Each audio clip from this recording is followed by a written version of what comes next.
네, 시청자 여러분, 섬의 날을 들어보셨습니까? 이번 주 8일이 정부가 국가기념일로 처음으로 지정한 섬의 날이라고 합니다. 섬의 날이 지정됐다는 것은 섬의 가치와 중요성이 또다시 인정받았다고 볼 수도 있지만 그동안 우리 역사와 사회가 섬에 대해서 어떤 인식을 갖고 있었는지 되돌아보는 계기도 될 수 있을 것으로 보입니다. 오늘 인더 시사 시간에는 섬의 역사를 기록하고 문화를 발전시키는데 학자로서 온 힘을 다하신 분을 모셨습니다. 목포대학교 도서문화연구원장인 강봉룡 교수 나오셨습니다. 네, 안녕하십니까? 네, 반갑습니다. 네.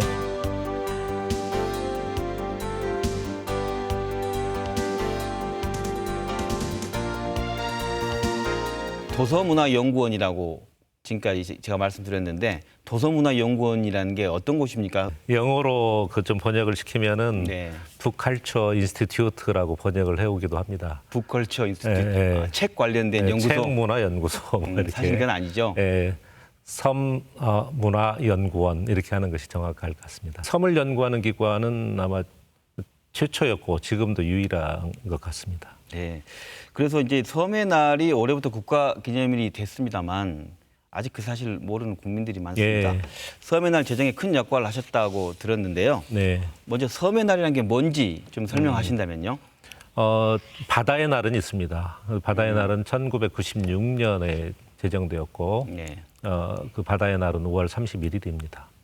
그 장보고가 청해진을 건설한 날 그런 의미를 부여해서 바다의 날이 됐거든요. 5월 31일이 정보고가 청해진을 건설한 날. 네. 그런데 그 바다의 지킴이 역할을 하는 섬에 대해서는 그간 좀 무시됐고 천시되었던 이제 네. 그런 상태였죠. 네. 그래서 섬의 가치를 이제 재발견해서 국민들에게 널리 알리고 그것을 확산시켜 나가자라고 하는 취지에서 섬의 날도 필요하다라고 하는 것을 제안했고 그것이 국가에서 받아들여져서 세계 최초로 섬의 날이 국가기념일로 대한민국에서 제정되게 된 것입니다. 8월 8일이라고. 네. 근데 8월 8일에 어떤 의미가 있습니까?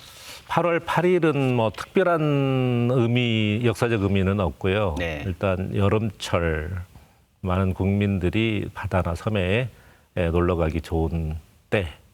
그래서 여름철로 했던 것 같고. 네. 그다음에 8월 8일은 일단 좋지 않습니까? 발음하기도 좋고 네. 팔팔하고 네. 또 옆으로 이렇게 누이면은 무한대의 의미도 있고 무한대의 의미. 무한대로 발전하자라고 하는 그 기원을 담았다라고 이제 행정안전부에서는 이야기를 하더라고요. 네. 그리고 이제 두 개의 섬이 붙으면 팔자가 됩니다. 그런 섬이 굉장히 많아요. 그렇죠. 엄마섬, 네. 아기섬 이렇게 저도 그런 의미를 생각했었는데. 그래서 섬의 어떤 모양도 닮았고 이제 그런 여러 네. 가지를 이제 생각을 해서 국민 공모를 통해서 정한 겁니다. 네, 올해 첫 국가기념일 행사가 열리는데 처음이라 의미가 클 것 같습니다. 어떤 행사들이 열립니까? 그 제1회 섬의 날의 행사는 이 섬의 의미를 이제 좀 생각을 할 수 있는 그런 네. 진지한 논의의 장도 좀 필요하고. 네. 근데 너무 진지하면 재미가 없지 않습니까? 그렇죠. 그래서 네. 좀 축제에도 좀 곁들여 가면서 8월 8일부터 3일간 네. 목포 사막도 그다음에 신안군 일대에서 굉장히 다채로운 축제 프로그램이 전개되는 것 같습니다. 국가가 지정한 정부기념일 섬의 날이면 우리 지역만 섬이 있는 건 아니지 않습니까? 그렇죠. 그래서 우리 지역에서만 첫 행사가 열리는 이유가 있습니까? 첫 번째 행사가? 일단 섬의 날의 어떤 그 제정의 기폭제 역할을 했던 것이 바로 목포권이거든요. 도서문화연구원에서 처음 제안을 했고 그 다음에 이제 목포 MBC에서 뭐 대토론회를 여러 차례 이제 진행을 네. 하면서 거기에 참여했던 사람들이 각각 중요한 역할을 했습니다. 예를 들어서 이낙연 당시 전라남도 지사라든가 박지원 의원이라든가 더 중요한 것은 네네. 이 전라남도가 우리나라 섬의 65%를 가지고 있지 않습니까? 65%입니까? 지금 네. 전라남도 지역에 있는 섬이. 네. 그 중에서도 이제 목포권이 절대 다수를 차지하고 있기 때문에 아무튼 섬의 도, 그다음에 섬의 도시를 하면 전라남도 그 중에서도 목포, 신안을 이제 들지 않을 수 없거든요. 네. 그래서 여러 가지 측면에서 볼 때 제1회 대회를 목포 신안에서 한 것은 가장 적합한 일이다 그렇게 생각을 합니다. 옛날에 제1회 바다의 날 기념식을 부산에서 했거든요. 5월 30일 바다의 날 기념식을 1996년. 네네.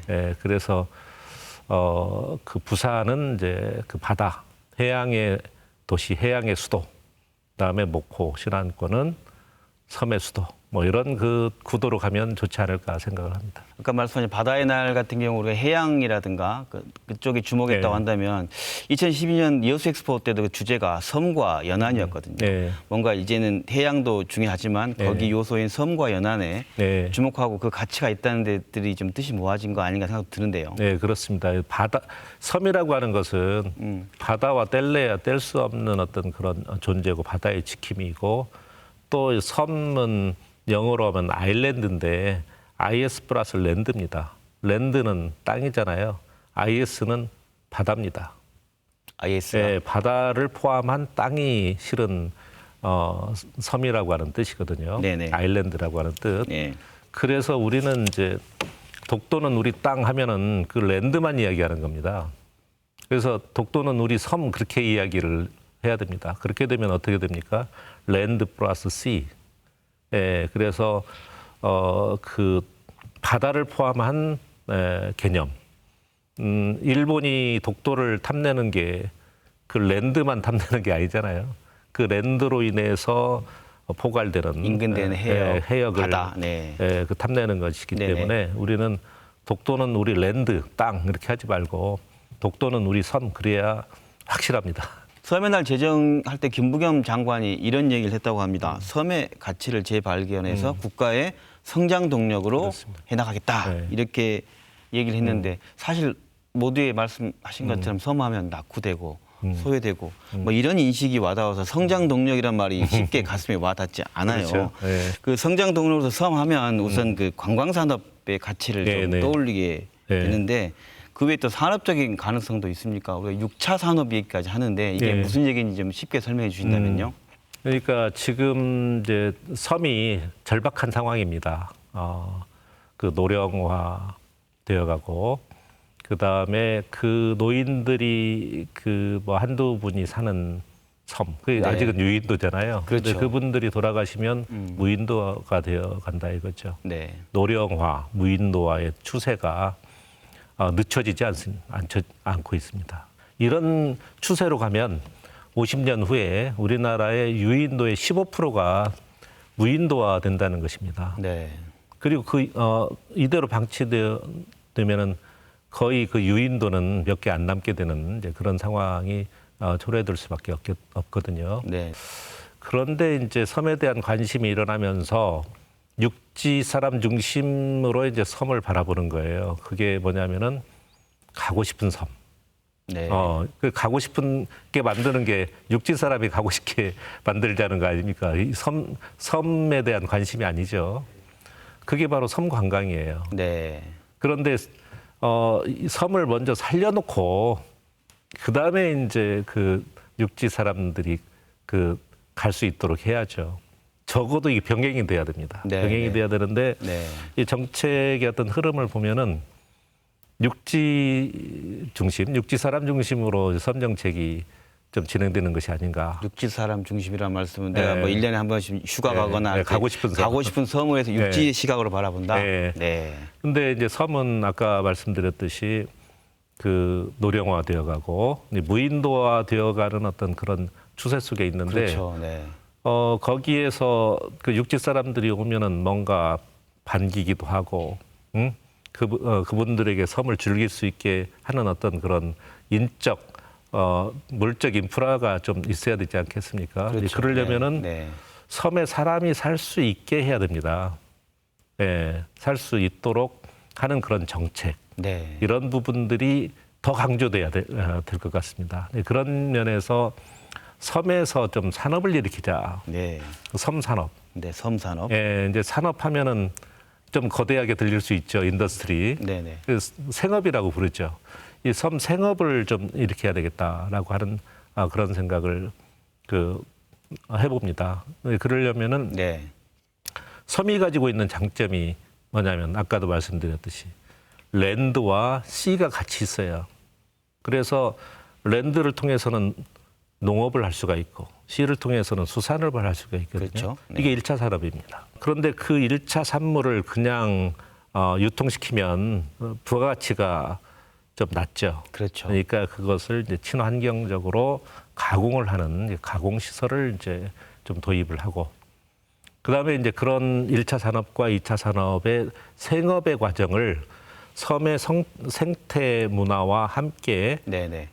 이 여행, 관광의 요소로 활용을 할 수 있도록 하자는 것이죠. 그게 뭐냐면은 섬 생업 여행의 개념입니다. 같이 즐길 수 있는. 그리고 젊은이들도 그런 산업이 일어나면은 젊은이들도 들어가겠죠. 어울리는 그런 섬으로 만들어 나가는 것을 하나의 그 큰 방향으로 설정하면 그게 1차 산업과 가공의 2차 산업이고요. 그다음에 이제 그 여행 서비스가 네. 이제 3차 산업입니다. 1 플러스 2 플러스 3 혹은 1 곱하기 2 곱하기 3 하면 6이 나오잖아요. 다 6이 나오네요. 네. 네, 그래서 그것을 이제 6차 산업이라고 이제 그래서 그 명명하는 것입니다. 말씀하시는 그래서 거군요. 네. 6차 산업의 최적지가 저는 섬이라고 생각합니다. 지금까지 어떤 가고 싶은 섬의 개념이었다고 한다면 거기 누군가가 살고 있으면서 하는 살고 싶은 섬으로 바꿔 나가야만 예. 지속 가능하다라고 판단하신 거네요. 예. 그런 면에서 이제 섬 교육이 굉장히 중요합니다. 섬 교육이요. 네. 예. 그러니까 지금 이제 사람들이 다 빠져나가고 노인들만 있기 때문에 취약 아동들이 없어요. 그렇죠. 취약 아동들이 없다 보니까 섬에서 그 학교가 폐교가 되는 것이 속출됩니다. 그렇죠. 그러면 폐교가 되면은 젊은이들이 못 들어갑니다. 그렇죠. 그러면 자녀 교육이 안 자녀 되는데. 교육이 안 되는 곳으로 어떻게 들어갑니까? 그렇죠. 그 네. 가서 살고 싶어도 살 수 없는 공간이 돼버리거든요. 네. 그런 면에서 교육이라고 하는 것이 굉장히 중요하고 그래서 이 폐교라고 하는 부분은 그렇게 쉽게 생각을 하면 안 됩니다. 앞으로 섬을 살리려고 하는 의지가 있다고 한다면 그리고 이제 만약에 학교가 없다고 한다면 그 자녀분들을 육지에서라도 교육을 시킬 수 있도록 최대한도로 네, 뭐 지자체라든가 국가에서 관심 가져야 됩니다. 그래야겠네요. 그런 면에서 지자체에서 조례를 만든다든가 섬 교육을 위한 그리고 이제 국가에서 법을 만든다든가 하는 걸 통해서 섬 주민, 섬의 아동들의 교육을 책임져 줘야만이 이 섬이 살아나갈 수 있는 최소한 조건이 만들어지는 것이죠. 우리가 섬 개발 이야기할 때 항상 그 논쟁이 되는 지점이 네. 뭐 개발이라는 용어도 이제 적합한지 아닌지 전 모르겠습니다. 이 표현이 또 달라야 되는데 교통편이 얘기를 합니다. 네. 주민들과 그 살고 있는 섬 주민을 위해서 연도, 뭐 섬과 섬을 연도교, 섬과 이렇게 육지를 잇는 연륙교 이것을 좀 지어야 된다. 네. 그렇지만 또 공항 개발 얘기도 나오고 반면에 섬을 섬 본연의 모습으로 좀 유지해야 된다. 이런 항상 논쟁이 있습니다. 네. 교수님 생각은 어떻습니까? 그러니까 그 다리를 놓아서는 안 된다라든가 공항을 네. 놓아서는 안 된다라든가 이런 이야기는 좀 극단적인 이야기고요. 네. 또 그런 이야기를 하면은 섬 주민들의 어떤 현실정을 모르는 이야기가 되는 것입니다. 그래서 그런 부분은 그런 부분대로 추진을 해야 됩니다. 근데 다리를 놓는다고 해서 모든 섬을 다리로 연결할 수 없지 않습니까? 공항을 놓는다고 해도 모든 섬에 공항을 놓을 수 없는 것이죠. 근데 적합한 곳은 필요한 곳은 이 다리를 놓든가 공항을 이제 건설하든가 하는 것은 필요하다고 생각이 듭니다. 근데 그 근본적인 처방이 아니에요. 네. 몇 개의 섬에 한정된 것이지. 네. 그런 면에서 그 여객선이 굉장히 중요합니다. 여객선. 예, 그래서 2014년인가요? 세월호 사건이 이제 터지면서 여객선 문제가 이제 화두에 올랐어요. 그때 하나의 대책으로 발표했던 것이 연안여객선 공영제를 하겠다라고 해양수산부에서 발표했는데 기억나네요. 발표하고 그냥 유야무야 돼버렸습니다. 그리고 2017년에 문재인 후보가 인천에서 그 공약을 발표할 때 연안여객선 공영제를 또 실시하겠다고 공약을 발표했습니다. 연안여객선 공영제라는 말씀은 그러니까 배는 이렇게 공영화 해가지고 싸게 탈 수 국가에서 있도록 관리한다는 그런 국가에서 말씀이죠. 관리한다는 비용도 것이죠. 낮추고. 네. 네. 비용이 여객선의 비용이 항공료보다 더 비싸요. 그렇습니까? KTX 비용의 한 너댓 배, 킬로미터당입니다. 킬로미터당. 네, 그렇게 그렇군요. 비싸니까 국민들에게 가고 싶은 섬 이야기를 하면서 가지 말라는 이야기입니다. 섬에 가지 말라는 이야기예요. 그것을 교통 시스템으로 국가에서 관리를 하게 되면 현저히 낮출 수가 있거든요. 그리고 이제 안전을 이제 보장을 국가가 해야 됩니다. 그러기 위해서는 이 선박을 이제 노후화된 선박을 이제 교체를 해야 되겠고, 이 쾌적한 그러한 공간을, 배의 공간을 이제 만드는 저렴하고 쾌적하고 안전한, 안전이 가장 중요하겠죠. 그런 여객선의 획기적인 시스템 전환이 반드시 필요하고, 그것을 위해서는 공영제를 해야 된다라고 생각을 하는데, 정부에서 두 차례 안에 발표를 했습니다. 그것을 이제 실현하는 것이 중요한데, 네. 이 공감대 형성이 중요하죠. 공감대 형성이 중요한데, 이 섬의 날 제정 이후로 그런 부분이 이제 집중적으로 논의가 되고 있습니다. 다행히. 앞으로 그러겠네요. 네. 그만한 국가 재원을 투자할 필요가 있겠냐 하는 반대하는 쪽과 그렇지 않다라는 논리가 섬의 날 재정으로 또 쟁점이 되겠네요. 그렇죠. 저는 그 기대 효과가 대단히 크다고 생각합니다. 여객선의 공영제를 하면 네. 어떤 거냐면은 지금 우리는 육지 중심으로만 생각하고 있습니다. 네. 바다가 텅 비어 있어요. 네네. 바다에 대한 관심도 없고요. 섬에 대한 관심이 네, 없습니다. 네, 네.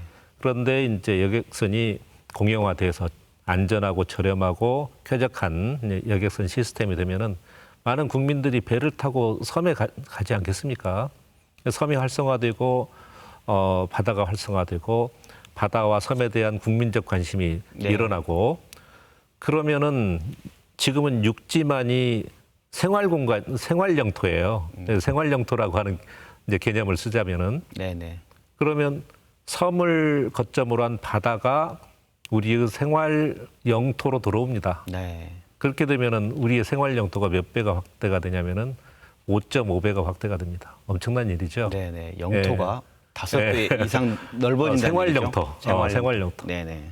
영토기는 합니다. 그렇지만 생활 영토는 지금까지 아니었는데, 네네. 생활 영토가 이 해양 영토가 4.5배거든요. 1 플러스 4.5 하면은 5.5배가 생활 영토가 확대되는 네네. 그런 결과를 가져오고, 두 번째는 국가의 관광 경쟁력이 획기적으로 개선이 됩니다. 지금까지는 한국에 온 관광객들은 육지에서만 머물다가 가거든요. 그렇죠. 겨우 제주도 정도. 그런데 그 배를 타고 네. 내국인과 외국인이 함께 섞여서 이 바다에서 관광이 이루어지면은 상당히 드라마틱하고 다이나믹한 여행 프로그램이 많이 생산될 수가 있습니다. 네. 그런 면에서 관광 경쟁력이 획기적으로 개선될 수 있고, 세 번째로는 우리나라가 큰 배만 잘 만듭니다. 큰 배만 잘 만들어요. 중소조선은 아주 형편없습니다. 그것은 일본이 다 장악하고 있습니다. 네. 중소조선 산업을 획기적으로 일으킬 수 있는 그런 그렇군요. 계기가 될 수도 있다. 새로운 산업으로서 또 부흥을. 그래서 그런 면에서 연안여객선 공영제라고 하는 것은 할만하다. 국가가 해야지 개인이 하겠습니까? 그런. 이번에 섬의 날 제정과 함께 정부에서 섬발전 연구진흥원 설립을 네네. 추진하고 있죠. 네. 교수님, 이게 역시 국책 연구기관이 필요하다고 말씀하셨는데 그 네. 이유가 뭔가요? 우리나라 섬 정책은 크게 행정안전부, 국토교통부 이 두 개가 네. 두 개 부서가 유인도를 관장을 하고요. 해양수산부가 무인도를 관장합니다. 그러니까 유인도는 딱 반절로 나눠서 행안부, 그다음에 국토부 이렇게 관장하고, 무인도는 해양수산부가 관장하고, 특정 도서, 특별 도서 같은 경우는 환경부가 관장하고, 또 이제 섬 관광의 차원에서는 문체부가 또 관장을 하고. 그래서 네. 섬 정책의 주인이 없어요. 아, 그렇네요. 네, 도서개발촉진법의 주인은 이제 행안부이기 때문에 행안부가 이제 중심을 잡고 나가야 되는데 역부족입니다. 제가 볼 때는 그런 면에서 하나의 컨트롤 타워가 필요하다. 섬 정책에. 우리 도서문화연구원에서도 줄기차게 그런 주장을 했는데 섬의 날이 제정된 작년에 네네. 2월 달에 제정이 되지 않았습니까? 6월 달에 총리실에서 행정안전부의 제안을 받아가지고 그 국립선발전연구진흥원의 설치 필요성을 제안하고 그 설치 계획을 발표를 했습니다. 예, 그래서 이제 이 선발전연구진흥원을 하나의 컨트롤 타워로서 섬정책의 컨트롤 타워로서 그 설치한다면 65%의 섬을 가진 전라남도에 설치하는 것이 가장 타당할 것 같고 그 중에서도 이제 더 많은 섬이 있는 목포권이 좀 타당하지 않을까 그런 생각을 합니다만은 이제 그 부분은 아직은 이제 설치 확정이 된 상황은 아니기 때문에 네. 앞으로 가장 적합한 이 설치 장소 그다음에 이제 그러면 선발전연구진흥원에서는 어떤 역할을 할 것인가라고 네네. 하는 부분들이 구체적으로 좀 정리가 돼야 될 것 같습니다. 그래서 지금 전라남도에서는 이걸 가지고 용역 이미 발주를 한 걸로 알고 있고 그 다음에 이제 행안부 차원에서도 용역 준비를 하고 있다고 들었습니다. 그래서 그 추이를 좀 이렇게 잘 지켜봐야 될 것 같습니다.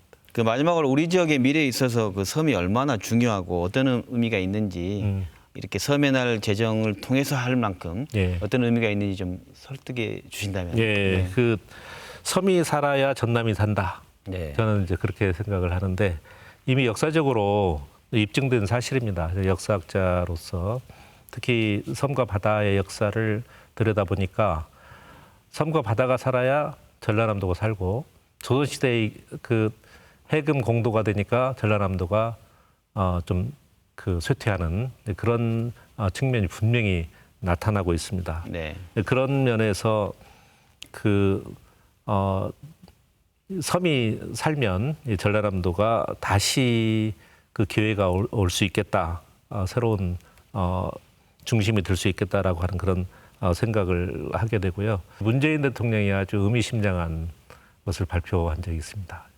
제조 산하라고 하는 제조 산하의 정신으로 나라를 이끌어가겠다. 그게 뭡니까? 그 국토 산하가 이제 국토잖아요. 다시 만들겠다는 것이죠. 저평가된 공간은 가치가 있는데도 모르고 저평가된 것은 이제 평가를 해서 국가의 미래 자원, 성장 동력으로 이제 키워나가고 그게 궁극적으로는 뭐냐면은 국가 균형 발전이에요. 네, 국가 균형 발전을 위해서 섬이라고 하는 공간이 그 가치가 재발견되고 활용되고 그리고 이제 전라남도의 발전은 물론이고 그것이 국가 전체의 발전 그리고 이제 세계적으로 이제 섬에 대한 이슈를 우리나라에서 선점해 나가는 그런 계기가 됐으면 좋겠다. 그냥 1회 한 번 이야기하고 말 것이 아니라 매년 섬의 날이 나오기 때문에 섬의 날 때마다 잊어버리면 다시 그 리마인드하고 그런 면에서 이 섬의 날 제정이라고 하는 것은 굉장히 중요하고 획기적인 의미가 있다라고 생각을 합니다. 네, 고맙습니다. 네, 조선시대 이후 섬과 바다를 포기하면서 우리는 스스로의 잠재력과 가능성을 위축시켜 왔는지도 모릅니다. 그동안 육지로만 향했던 시선을 섬과 바다로 돌려 무한한 상상력의 기회로 만들어 가봤으면 좋겠습니다. 김낙곤의 시사본색 오늘 순서 여기서 마칩니다. 교수님 고맙습니다. 네, 감사합니다. For once, there is nothing up my sleeve. Just some scars from a life that used to trouble me. I used to run at first sight of the sun.